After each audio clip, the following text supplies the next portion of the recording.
here's how to assess where you and your horse actually are in your training progression. So I wrote out some non-negotiables in their order, and if you follow my work, you understand that we are more interested in principle than actual specific movements or specific behaviors taught in isolation. And so here's a really good way to look at that. First, your horse has to be able to maintain a rhythm, and you have to be able to maintain a rhythm. So what comes with rhythm is the horse has the ability to take roughly the same length of stride with all four legs. Generally speaking, most horses start with quick front legs that take very short strides and sluggish hind legs that take very slow strides. Along with rhythm comes the horse being able to focus, to connect with the rider or handler, to be able to breathe deeply. And in order for the horse to achieve rhythm, the human has to be able to get rhythmic as well.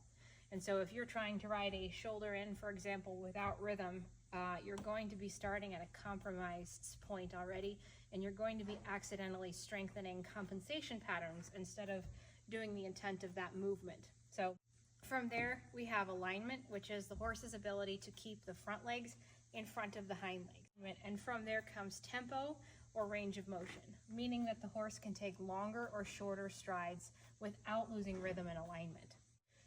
From there, we have the acceptance of the aids. And the problem here is that lots of people start at these two, is trying to make the horse accept that the leg means go, the rein means stop, or turn right or turn left.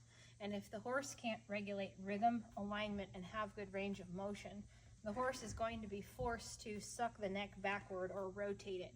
They're going to be blocked in the back. They're going to be blocked in the swing of the hind leg.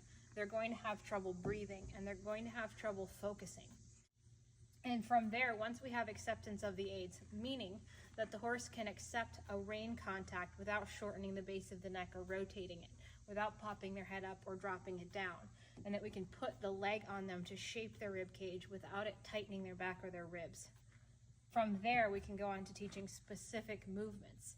And what that means is that at this point, the horse can maintain a rhythm in good alignment in the right tempo while feeling your rein and leg shape them into a shoulder in, for example. And I always bring it back to music. So everyone can recognize rhythm because most songs that we listen to are enjoyable because they have a steady, repeatable pattern that become predictable.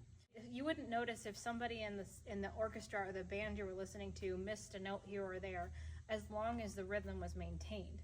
And if you were strumming a chord pattern and you played the wrong chord here or there, probably nobody would notice if you kept the right rhythm, because it's very important in music to have a good rhythm. But if you played all the right notes, but you did not have rhythm, and the song would be unrecognizable.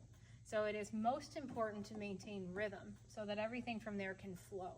So this is a framework to follow where principle is at the top of the list and specific movements, specific behaviors, or specific figures at specific points are simply a test of those principles.